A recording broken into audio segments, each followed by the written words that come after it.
ଯୌନ ତାର 4 पर्व 23 पद किंतु जो समय सत्य उपासक माने आत्मारे और सत्य पितांकर उपासना करिवे सेपरि समय आसुअछि पुणी वर्तमान सुधा उपस्थित कारण पिता एई प्रकार उपासक चाहती। आज परमेश्वर किपरि लोकन को खोजुचंती हमर मोर टॉपिक हैला आज परमेश्वर किपरि लोकन को खोजुचंती।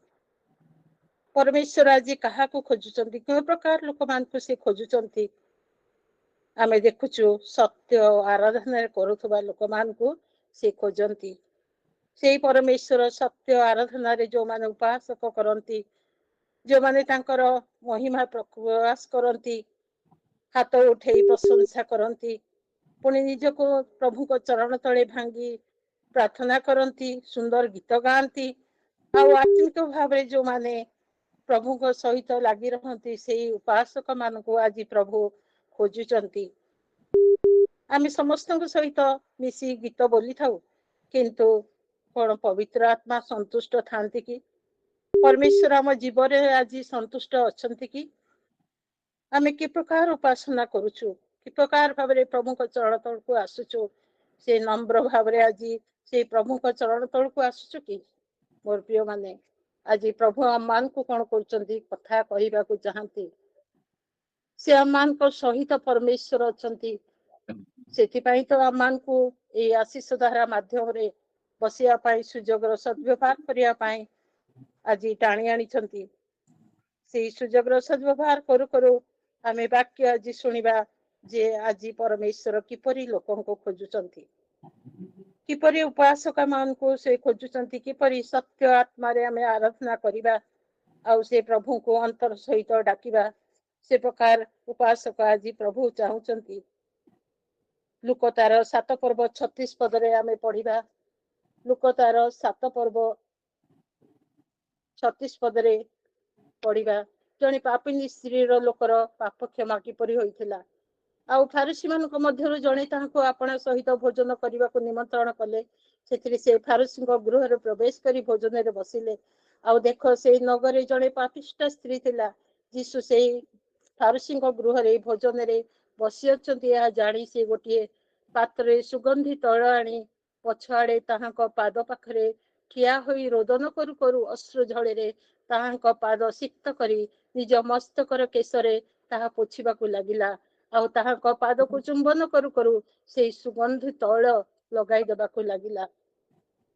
कि सुंदर भाव रे से आसीची प्रभु यीशुंकर चरण तल को आ से फारसी गृह को एठारे आमे दुई जन व्यक्ति कथा देखुचु फारसी चाहूला यीशु मो घर को आसतु बोली पुणी से पापिनी स्त्री से पापिष्ट स्त्री चाहूला मो प्रभु को टिके स्पर्श करी आ मोर पाप क्षमा हो आज मान को जीवन को परिवर्तन करवा कि से प्रभु यीशु को आम जदि स्पर्श करवा से प्रभु यीशु को आम गृह को डाकिबा ताहले प्रभु आम मान को समस्त विषय परिवर्तन करदेवे आ से परिवर्तनकारी परमेश्वर सत्य आत्मा रे उपासना से चाहती। यीशु जो समीरण स्त्री को देखी कही जे जेरुसलेम मंदिर बा से जो गरिसिम पर्वतर मंदिर उपासना ईश्वर ग्रहण करती ईश्वर से पवित्र तेणु जो माने पवित्र हृदय रे उपासना करती से मान उपासना ही ग्रहण योग्य होता है।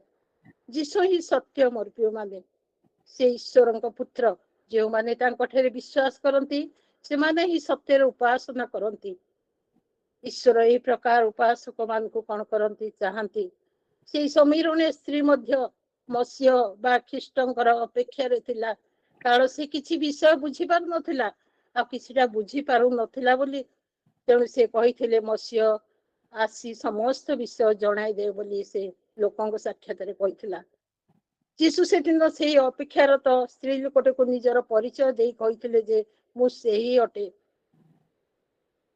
से दिन केते आनंदित ता मन होइथिबो आउ तार हृदय आनंद रे उछड़ी उठुथिबो यीशु को पाखरु से तार मनर अनेक प्रश्न उत्तर पाई सारथिबो ता अंतर आत्मिक तुषा दूर हो जाइथिबो परित्राण जीवंत जल यीशु को पाखरु पाइथिला से ता हृदय रे उछड़ी उठुथिबारु से मसीह देखा पाई भली आश्चर्य संवाद नगरवासी निकट कौन करथिला दौड़ी जाई प्रकाश करिथिला से छलना शून्य हृदय जीशु को परित्राण करता बोली विश्वास करी प्रार्थना करी से प्रकृत उपासना करिथिला से दिन आज आम आत्मा पुणी सत्य ईश्वर को उपासना करुछु कि आम चाहू कि से प्रभु जीशु आम मान को बाछि नियंतु बोली आम चाहू कि आज से प्रभु जीशु निकट में सत्य आत्मार सहित आम उपासना करवा बोली आउ जी कि आम मान को पाप क्षमाकारी परमेश्वर जे प्रकार से पापिनी स्त्री जीशु पाद तले सुगंधि तैल लगाई ढाई कांदी कांदी अश्रु जड़े जीशु पाद धोई से अपना केशरे कौन कर पाद को पोछि देइथिला ख्रीष्ट प्रति गोटे प्रेम और निजर भूल को जानी मध्य अनुताप करने को से पछई नथिला जीशु सम्मुख को जीवा पापिनी स्त्री सत्साहस नथिला किंतु पछाड़ सुगंधि तैल लगाई देला से निज पाप संबंध अज्ञ नथिला से दिन तेणु से निजर पापरु मुक्ति पाइबा पई जीशु निकट को से दिन आसीथिला प्रभु तार समस्त पाप क्षमा कले और से शांति रे से दिन चली जाइथिला आमे मध्य तांकर अबाध्य आज होउचु तांकर वाक्य पालन करिबारे आमे अवहेला करूचु आमको अनुताप करी तांकर चरण तल को फेरी जिबा को हेबो जे निजर भूल बुझी पारे निजर अनुताप करि पारे निजे करिथिबा पाप को स्मरण करे तार चक्षुर अनुताप से अश्रु आपे आपे बही जाए मोर प्रिय माने आज आम मानकर अश्रु बही जाउची कि से अनुताप करी जीशु क्षमा मागिची आमाने निज निज को प्रभु को चरण तले समर्पण करुचु कि से परित्राण वस्त्र आम आज सत्य आत्मार सहित पिंधिचु कि आमाने जेपरी निज को अनुताप करिबा आदम हवा भली से न लुचि अनुताप सह कौन करथिला प्रार्थना करिथिला आ प्रभु निश्चय ताको क्षमा देव बोली से विश्वास करिथिला किंतु एदन उद्यान रे आदम हवा कौन करथिले पाप करी से माने लुचि थिले जेतळे कहिले आदम तुमे केउठारे से माने सेतବେଳେ लुचिचंती मोर प्रिय माने आज हमें केउठारे लुचिबु केउ स्थान रे रहिबु आज प्रभु आम मान को कौन कहउचंती आम हृदय तांको स्थान देई ना कि तेणु नम्र सहकारी क्षमा प्रार्थना करिबा केवल अनुताप यथेष्ट नुहे जीशु जे परित्राण करता या विश्वास करी आम माने कौन करिबा क्षमा मागिबा से फारसी से दिन चाहिथिला ता घर को जीशु आसंतु बोली तार आत्म बड़ीमा थिला किंतु से सेतबळे मु भाबुथली जे सेतबळे तार अवस्था कौन हेइथिबो किंतु प्रभु यीशु तार मनर कथा से जानिथिले आउ से तार पाप क्षमा करबा पई जो स्त्री लोकटी आसीची ताको देखि से ईर्षा मध्य करिथिबो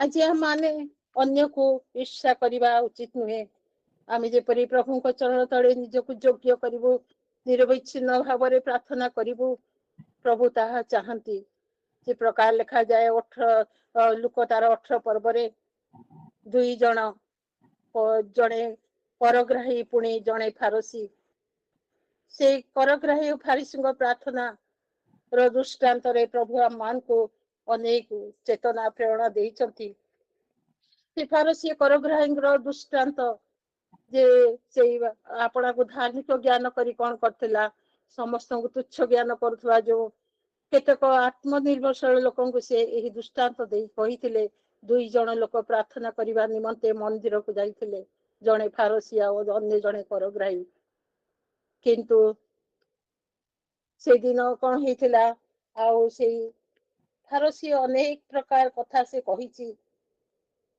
जो थारे कि प्रभु तार प्रार्थना को शुणी नथिले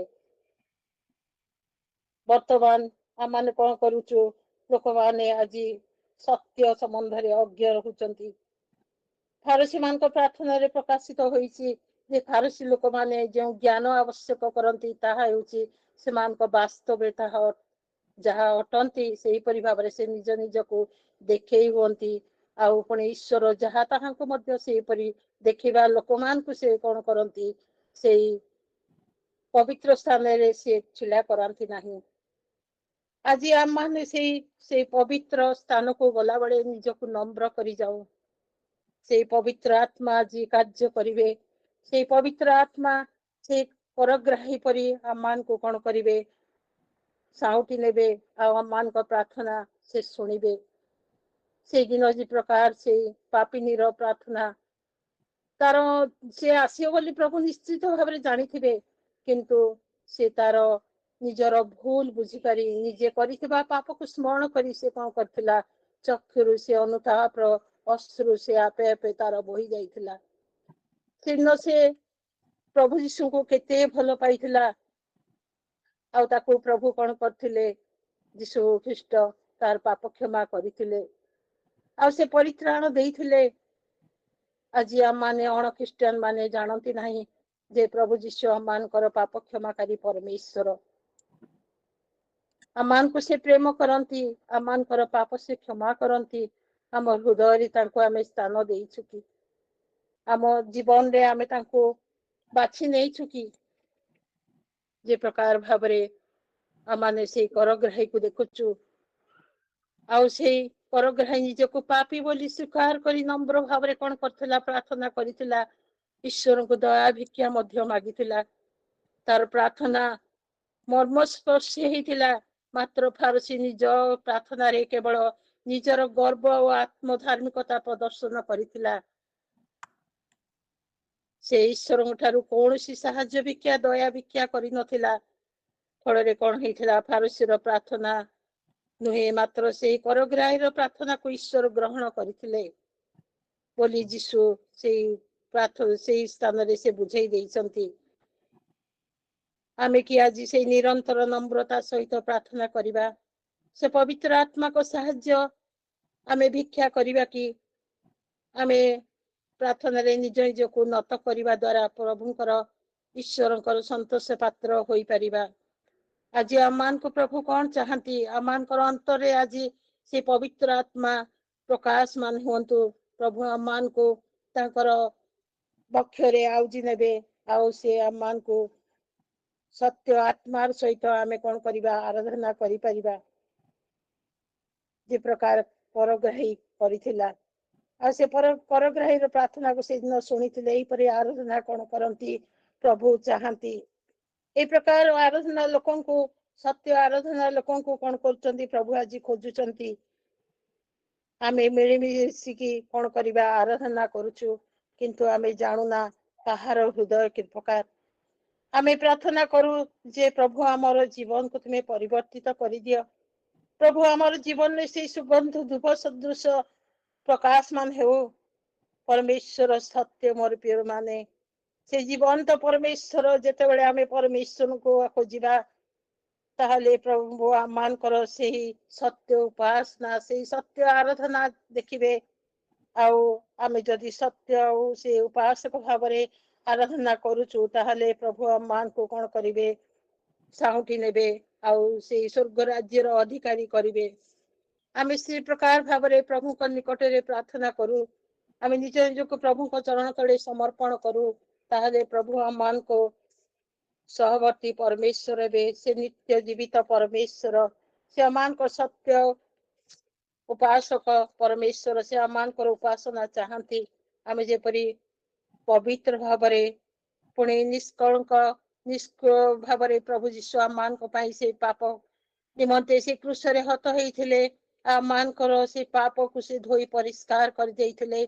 से रक्त रे आज आमान को से मुद्रांकित करिसंती परित्राण देइसंती। मोर प्रिय माने आज आमान को कौन करुचंती प्रभु यीशु डाकुचंती खोजुचंती जे सत्य आराधना को माने करुचंती। सत्य आराधना जो माने करंती प्रभु ता प्रति संतुष्ट होती। पवित्र आत्मा आज आमान को संतुष्ट अछंती कि आम जीवन रे प्रभु से पवित्र आत्मा खोजुचंती से सत्य उपासना खोजुचंती। किंतु आमे देखो जे अब्राहम को पाई कौन करथिले लोटंग परिवार बंची जाइथिले। मूसा पाई से इस्राएल जाति बंची जाइथिले। अनेक आशीर्वाद प्राप्त से माने हेइथिले। किंतु परमेश्वर आज कहा को खोजुचंती एपरी उपासना आम माने करू जो थे प्रभु यीशु आज संतुष्ट हेबे आ प्रभु आम सहित परमेश्वर अच्छा बोले आम कौन करवा विश्वास करवा से प्रभु यीशु को आम खोजा ताहले आम कौन करवा से प्रभुकर सत्य उपासक हो पारिबा से सत्य परमेश्वर से जीवित परमेश्वर से आम मान को बक्षरे आउजी नेबे जेते पाप आमे करिथाउ ना कहीं से पाप को घृणा करती पापी को घृणा करती ना मोर प्रिय माने आमे जानी रखिबा जे से पाप को घृणा करती आमे से सत्य आराधना करिबा ताहले प्रभु को निकट रे आम माने कोन करिबा प्रभु को सहित परमेश्वर हवा जे प्रकार लिखा जाए प्रथम सामुएल तार 13 पर्व 14 पदरे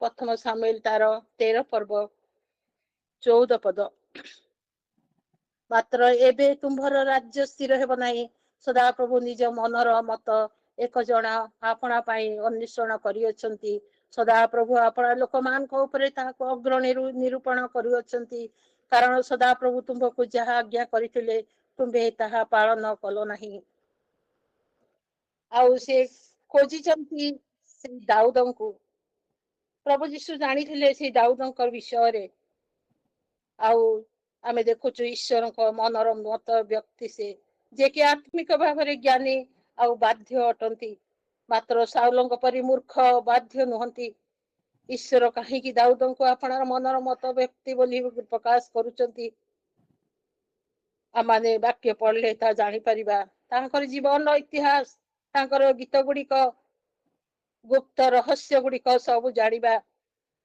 साधारण भाव में ईश्वर हृदय विषय दाऊदंकर अनेक अनुभूति थिला निज जीवन को से प्रकार कौन करथिले गठन करिया पाई से चेष्टा करिथिले मात्र केतेक निर्दिष्ट गुणावली को आमे जदि लक्ष्य करिबा ताले प्रभु तांको किपरि भाव में रक्षा कले किपरि भाव में से युद्ध रे विजय हेले से गलियात को मारिले आ युद्ध रे विजय हे से कौन करले जय लाभ करिथिले तांकर सब गुणावली आमे जानुछु आमे प्रार्थना करूछु जेपरि ईश्वर से गुड़िक आम जीवन रे सृष्टि करि परिबे से दाऊदंक परि आमे आज हेई परिबा कि ताहले आम माने से सत्य आराधना करि परिबा एई समस्त तांको निजर प्रकृतिगत नथिला मात्र प्रत्येक मनुष्य परि से पतित पाप प्रकृति विशिष्ट आउ से ताहा उत्तम भाव रे बुझी पारिथिले तांकर पाप तांको निजर थिला उत्तम गुण गुड़िक ईश्वर को आत्मा को द्वारा से आम मध्य सृष्टि करती दाऊद तांको सहित सहयोग करथिले आउ से प्रभु को इच्छा जानिया पाई से कौन करथिले भय कंपर सहित प्रभुकर इच्छा से जानिबा को चेष्टा करथिले दाऊद अनेक पाप करथिले किंतु समस्त पाप कौन करथिले प्रभु यीशु से सदा प्रभु कौन कले समस्त पाप को से धोई परिष्कार कर देथिले तांको जीवन को दाऊद प्रार्थनाशील व्यक्ति थिले निजर आवश्यकता पुणी दुर्बलता को स्वीकार कर ईश्वर को सम्मुख रे एक खोला हृदय और जीवन से समस्त पूर्ण निमंते अपना को कौन करथिले समर्पण करुथिले ईश्वर को उपस्थिति से निज आत्मिक जीवन को परिपुष्ट करुथिले बलिष्ठ करुथिले से ईश्वर को पवित्रता को प्रेम करुथिले निज जीवन को से प्रकार गढ़िबा पाई से इच्छा करिथिले एपरि अनेक गुण गुड़िक दाऊदंक ईश्वर को मनर मक्त व्यक्ति भाव में प्रस्तुत करिथिला से दिन आउ केतक गुण गुड़िक मध्य जोग करले आमे जानिबा जे समस्त आमे लक्ष्य करू काहे कि ईश्वर तांको प्रति संतुष्ट होइथिले आमे देखिलु जे परमेश्वर समस्त विषय रे से कोन करथिले संतुष्ट होइथिले आउ से तांकर सब अवस्था रे तांको जत्न तथ्य नहीं सब विपद रु कौन करथिले उद्धार करुथिले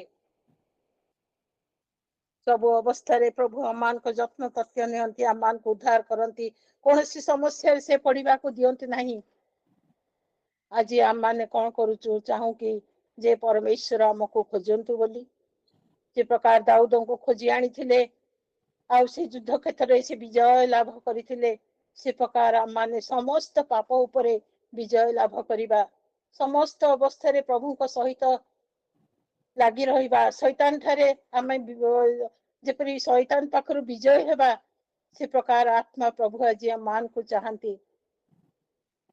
ସତ୍ୟ ଆତ୍ମାର ସହିତ, ସତ୍ୟ ଆରାଧନା ସହିତ ଆଜି ଆମ ମାନେ କଣ କରିବା, ପ୍ରଭୁଙ୍କର ସହିତ ଲାଗି ରହିବା। ତାହେଲେ ପ୍ରଭୁ ଆମ ମାନଙ୍କର ଉପାସନାକୁ ଗ୍ରହଣ କରିବେ। ସେ ଆମ ମାନଙ୍କୁ ଖୋଜିବେ, ସେ ଆମ ମାନଙ୍କୁ ଲୋଡ଼ିବେ ଯେ ଇଏ ନିଶ୍ଚିତ ଭାବରେ ମୋର ମନର ମତ ବ୍ୟକ୍ତି। ଖୋଲା ହୃଦୟରେ ଆମେ ଯଦି ଆରାଧନା କରୁଛୁ, ତାହେଲେ ପ୍ରଭୁଙ୍କୁ ଆମେ ମାନେ ଜାଣିପାରିବା ଆଉ ପ୍ରଭୁଙ୍କ ସହିତ ଆମେ ରହିପାରିବା। ଆଜି ପ୍ରଭୁ ଆମ ମାନଙ୍କ ସହିତ ଅଛନ୍ତି ବୋଲି ଆମେ କଣ କରୁଛୁ, ତାଙ୍କ ସହିତରେ ଆମେ ଲାଗି ରହିଛୁ ବୋଲି ସେ ଆମ ମାନଙ୍କୁ ରକ୍ଷା କରିଛନ୍ତି। ସବୁ ଅବସ୍ଥାରେ, ସବୁ ଅବସ୍ଥାରେ ସେ ମାନଙ୍କର ସହିତ ପରମେଶ୍ୱର ଅଛନ୍ତି, ଯାହାକି ଲେଖାଯାଏ ଲୁକ ତାର 19 ପର୍ବ 10 ପଦ। ଲୁକ ତାର 19 ପର୍ବ 10 ପଦ, ସେଥିରେ ଯୀଶୁ ତାଙ୍କ ବିଷୟରେ, କାରଣ ଯାହା ହଜି ଅଛି ତାହା ଖୋଜି ରକ୍ଷା କରିବାକୁ ମନୁଷ୍ୟ ପୁତ୍ର ଆସିଅଛନ୍ତି। ଲେଖାଯାଏ ଯାହା ହଜି ଅଛି ତା ଖୋଜି ରକ୍ଷା କରିବାକୁ କଣ କରିବ, ମନୁଷ୍ୟ ପୁତ୍ର ଆସିଅଛନ୍ତି। ଆଉ ପ୍ରଭୁ ଆମମାନଙ୍କୁ ରକ୍ଷା କରିବା ପାଇଁ, ସେ ଆମମାନଙ୍କୁ ସମସ୍ତ ବିପଦରୁ ରକ୍ଷା କରିବା ପାଇଁ ସେ ଆମମାନଙ୍କୁ ଆଜି ଖୋଜୁଛନ୍ତି। ହଜି ଯାଇଥିବାର ଅର୍ଥ ହେଉଛି ଈଶ୍ୱରଙ୍କ ଠାରୁ ଦୂରକୁ ଚାଲିଯିବା। ଗୋଟେ ଚଉଡା ମାର୍ଗରେ ଆମେ ଚାଲିଯିବା, ଯାହା ଧ୍ୱଂସ ଦିଗକୁ କଣ କରେ, କଢାଇ ନିଏ। ଯଦି ଯୀଶୁ ହଜି ଯାଇଥିବା ମନୁଷ୍ୟ ମାନଙ୍କୁ ଖୋଜିବେ ନାହିଁ, ତେବେ ସେମାନେ ନିଶ୍ଚିତ ଭାବରେ କଣ କରିବେ, ଆଦ୍ୟ ପରିତ୍ରାଣ ପାଇବେ ନାହିଁ। ସେମାନେ ନିଜେ ନିଜେ ସତ୍ୟ ଈଶ୍ୱରଙ୍କୁ ଆଦ୍ୟ ଅନ୍ୱେଷଣ କରିବେ ନାହିଁ। ଆଜି ଆମମାନେ ସେଇ ସତ୍ୟ ଈଶ୍ୱରଙ୍କୁ ଲୋଡୁଛୁ କି? ସେ ଆମମାନଙ୍କୁ ହଜି ଯାଇଥିବା ଲୋକମାନଙ୍କୁ ଖୋଜିବା ପାଇଁ ଜଗତକୁ ଆସିଥିଲେ। ସେ ଆମମାନଙ୍କୁ ରକ୍ଷା କରିବା ନିମନ୍ତେ ଜଗତକୁ ଆସିଥିଲେ। ଆଜି ସେଇ ପ୍ରଭୁଙ୍କୁ ଆମେ କଣ କରୁଛୁ, ଖୋଜୁଛୁ କି? ସେଇ ସତ୍ୟ ଆରାଧନା, ସତ୍ୟ ପରମେଶ୍ୱରଙ୍କ ନିକଟରେ ପ୍ରାର୍ଥନା କରିବା, ସତ୍ୟ ଆରାଧନାରେ କଣ କରିବା, ପ୍ରଭୁଙ୍କ ଚରଣ ତଳକୁ ଯିବା। ଯେ ପ୍ରକାର ଭାବରେ ହେବଲଙ୍କୁ କଣ କରିଥିଲେ, ପ୍ରଭୁ ରକ୍ଷା କରିଥିଲେ। ଈଶ୍ୱର କେବଳ ସେଇ କାହିଁକି ହେବଲଙ୍କର ନୈବେଦ୍ୟକୁ ଗ୍ରହଣ କରି କଇନର ନୈବେଦ୍ୟକୁ ଅଗ୍ରାହ୍ୟ କରିଥିଲେ, ଆମେ ଜାଣିଛୁ ଯେ ହେବଲ ଉତ୍କୃଷ୍ଟତର ନୈବେଦ୍ୟ କଣ କରିଥିଲେ, ଉତ୍ସର୍ଗ କରିଥିଲେ। କିପରି ଭାବରେ ତାହା ଉତ୍କୃଷ୍ଟତର ଥିଲା? ହେବଲଙ୍କ ନୈବେଦ୍ୟ ରକ୍ତ ବଳିଦାନର ନୈବେଦ୍ୟ ଥିଲା। ସମସ୍ତ ପାପର ଉଦ୍ଦେଶ୍ୟରେ ସେ ବଳିଦାନକୁ ପ୍ରକାଶ କରିଥିଲେ। ଆପଣଙ୍କ ପାପୀ ଭାବରେ ସ୍ୱୀକାର କରି ସେ ଈଶ୍ୱରଙ୍କ ନିକଟକୁ ଆସିଥିଲା ଏବଂ ରକ୍ତ ବଳିଦାନ ଦ୍ଵାରା ତାହାର ପାପ ମୋଚନ ହୋଇପାରିଥିଲା। ସେଦିନ ଅନ୍ୟ ପକ୍ଷରେ କଇନ କଣ କରୁଥିଲେ, ସେ ଆପଣାର ଗର୍ବ, ଆତ୍ମ ଧାର୍ମିକତା ହେତୁ କୌଣସି ପାପାତ୍ମକ ବଳି ଉତ୍ସର୍ଗ କରିନଥିଲା। ଆଉ ସେଦିନ କଣ କରିଥିଲା, କଇନ ହେବଲଙ୍କୁ ମାରିବା ପାଇଁ ମଧ୍ୟ ସେ ପଛେଇ ନଥିଲା। ହେବଲ ବିଶ୍ୱାସରେ ଆପଣା ନୈବେଦ୍ୟ ଉତ୍ସର୍ଗ କରୁଥିଲେ। ସେ ଈଶ୍ୱରଙ୍କ ଠାରେ ବିଶ୍ୱାସ କରୁଥିଲେ। ଈଶ୍ୱରଙ୍କ ନିର୍ଦ୍ଧାରିତ ଅନୁସାରେ ସେ କାର୍ଯ୍ୟ କରୁଥିଲେ। ପ୍ରକୃତ ବିଶ୍ୱାସ ଈଶ୍ୱରଙ୍କ ପ୍ରକାଶିତ ବାକ୍ୟର ସେ ବାକ୍ୟକୁ ସେ ପ୍ରକାଶ କରେ। ଆଉ ଆମେ ଦେଖୁଛୁ କଇନ ଏବଂ ହେବଲ ମନୁଷ୍ୟର ଦୁଇଟି ବିବାହକୁ ସେ ପ୍ରକାଶ କରେ। ହେବଲ ଈଶ୍ୱରଙ୍କ ମାର୍ଗକୁ ଗ୍ରହଣ କରିଥିଲେ, ମାତ୍ର କଇନ ନିଜର ମାର୍ଗକୁ ଗ୍ରହଣ ସେଦିନ କରିଥିଲେ। ହେବଲଙ୍କ ବିଶ୍ୱାସ ବାଇବଲରେ ପ୍ରଥମ ପ୍ରକାଶିତ ଅଟେ। ଈଶ୍ୱରଙ୍କ ଦୃଷ୍ଟିରେ ବିଶ୍ୱାସ ସବୁଠାରୁ କଣ ହେଲା, ଗୁରୁତ୍ୱପୂର୍ଣ୍ଣ ବିଷୟ ଅଟେ। ମୋର ପ୍ରିୟ ମାନେ, ଆଜି ଆମ ମାନେ ସେଇ ବିଶ୍ୱାସ ସହିତ ସେଇ ପ୍ରଭୁଙ୍କ ଚରଣ ତଳକୁ ଆମେ ଆସୁଛୁ କି? ସେ ହେବଲଙ୍କ ପରି ଆମେ ବିଶ୍ୱାସ କରୁଛୁ କି? ଯଦି ଆଜି କରୁନାହୁଁ, ସେ କଇନ ଆପଣା ମିଥ୍ୟା, ଅପ୍ରେମ, କ୍ରୋଧର ଚରିତ୍ରକୁ କଣ କରୁଛି, ପ୍ରକାଶ କରୁଛି। ସେଦିନ କଇନ ପ୍ରଭୁଙ୍କ ଦୃଷ୍ଟିରେ ଶାପଗ୍ରସ୍ତ ହୋଇଥିଲା, କିନ୍ତୁ ହେବଲଙ୍କର ନୈବେଦ୍ୟ ପ୍ରଭୁ ଗ୍ରହଣ କରିଥିଲେ। ସେଥିପାଇଁ ତ ଆମମାନଙ୍କୁ ପ୍ରଭୁ ଯୀଶୁ କହୁଛନ୍ତି, ସମସ୍ତ ପାପରୁ ଆମମାନଙ୍କୁ ସେ ରକ୍ଷା କରିବା ପରମେଶ୍ୱର। ସେ ଆମମାନଙ୍କୁ ଖୋଜିବା ପାଇଁ ଜଗତକୁ ଆସିଥିଲେ। ଆମମାନଙ୍କୁ ତାଙ୍କର ନିକଟବର୍ତ୍ତୀ କରିବା ପାଇଁ ଏ ପ୍ରକାର ଭାବରେ ପ୍ରଭୁ କଣ କରନ୍ତି, ସତ୍ୟ ଆରାଧନା ଆମମାନଙ୍କ ପାଖରୁ ଚାହାନ୍ତି। ଆଜି ଆମମାନେ ପ୍ରଭୁଙ୍କୁ ଖୋଜୁଛୁ, ସେଇ ସତ୍ୟ ଆରାଧନାର ସହିତ ଆଜି ଆମମାନେ ପ୍ରଭୁଙ୍କୁ ଖୋଜୁଛୁ କି ମୋର ପ୍ରିୟ ମାନେ, ଯେ ପ୍ରକାର ପାପିନୀ ସ୍ତ୍ରୀ ଖୋଜି ଖୋଜି ଆସିଲା ଆଉ ପ୍ରଭୁ ତାର ମନ କଥା ଜାଣିଥିଲେ, ସେ ପ୍ରକାର ଭାବରେ ଆଜି ଆମମାନେ ସେଇ ପ୍ରଭୁଙ୍କୁ ଖୋଜୁଛୁ କି? ପରମେଶ୍ୱର କିପରି ଲୋକଙ୍କୁ ଖୋଜନ୍ତି ତାହା ମାନେ ଆଜି ଜାଣିଲୁ। ସତ୍ୟ ଆରାଧନା ଲୋକଙ୍କୁ ଖୋଜନ୍ତି, ଯିଏ ପ୍ରଭୁଙ୍କ ପାଖରେ ଆଣ୍ଠେଇ ପ୍ରାର୍ଥନା କରେ ତାକୁ ସେ ଖୋଜନ୍ତି। ନିଷ୍କପଟ ଲୋକଙ୍କୁ ପ୍ରଭୁ ଖୋଜନ୍ତି, ଯାହା ପାଖରେ କୌଣସି ପାପ ନାହିଁ, ଯିଏ ପ୍ରଭୁଙ୍କର ସତ୍ୟ ଉପାସନା କରେ, ଯିଏ ପ୍ରଭୁଙ୍କ ନିକଟବର୍ତ୍ତୀ ହୁଏ ତାକୁ ପ୍ରଭୁ ଖୋଜନ୍ତି। ଆମେ କି ଆଜି ସେଇ ସତ୍ୟ ଆରାଧନା ସତ୍ୟ ଉପାସକ ଭାବରେ ପ୍ରଭୁଙ୍କ ନିକଟବର୍ତ୍ତୀ ହଉଛୁ କି? ଆଜି ରାତ୍ରରେ ଆଜି ନିଜ ନିଜକୁ ଆମେ ପ୍ରଶ୍ନ କରୁ, ଆମେ ସେଇ ସତ୍ୟ ଉପାସନାରେ ଆରାଧନା କରୁଛୁ କି? ମନ ଆତ୍ମା ଦେଇ ଆରାଧନା କରୁ, ମନ ଆତ୍ମା ଦେଇ ସେଇ ବାକ୍ୟ ପଢୁ, ସେ ପ୍ରଭୁ ଆମମାନଙ୍କ ସହବର୍ତ୍ତୀ ପରମେଶ୍ୱର ହେବେ। ସବୁ ଅବସ୍ଥାରେ ପ୍ରଭୁ ଆମମାନଙ୍କର ସେଇ ସତ୍ୟ ଆରାଧନା କରୁଥିବା ବ୍ୟକ୍ତିଙ୍କୁ ଆଜି ଖୋଜିବୁ, ଆମମାନଙ୍କ ନିକଟରେ ସେ ପହଞ୍ଚିବେ। ଆମେ ଜଗତ ଆଗରେ ନିଜକୁ ଦେଖେଇ ହେବା ନାହିଁ, ବଡିମା କରିବା ନାହିଁ। ଆମେ ସବୁ ଜାଣିଛୁ, ଆମେ ବାକ୍ୟ ଭଲ କହୁଛୁ, ଆମେ ଗୀତ ଭଲ ଗାଉଛୁ, ଆମେ ସ୍ୱର୍ଣ୍ଣମୟ ପଦ ସବୁ କହୁଛୁ, କିନ୍ତୁ ତାହା ନୁହେଁ ମୋର ପ୍ରିୟ ମାନେ। ଆଜି ଆମମାନଙ୍କୁ ପ୍ରଭୁ ସେଇଟା ଚାହାନ୍ତି ନାହିଁ, କିନ୍ତୁ ଆମମାନଙ୍କ ଅନ୍ତଃକରଣ ସେ ଚାହାନ୍ତି, ସେ ସତ୍ୟ ଆରାଧନା ଚାହାନ୍ତି, ସତ୍ୟ ଉପାସକ ଚାହାନ୍ତି। ପ୍ରଭୁଙ୍କ ଚରଣ ତଳେ ନିଜ ନିଜକୁ ସମର୍ପଣ କରିବା, ତାହେଲେ ପ୍ରଭୁ ଆମମାନଙ୍କୁ ଖୋଜିବାକୁ ଆସିବେ, ତାଙ୍କ ନିକଟବର୍ତ୍ତୀ କରିବେ। ପ୍ରଭୁ ଏ ଅଳ୍ପ ବାକ୍ୟରେ ଆମମାନଙ୍କୁ ଆଶୀର୍ବାଦ କରନ୍ତୁ।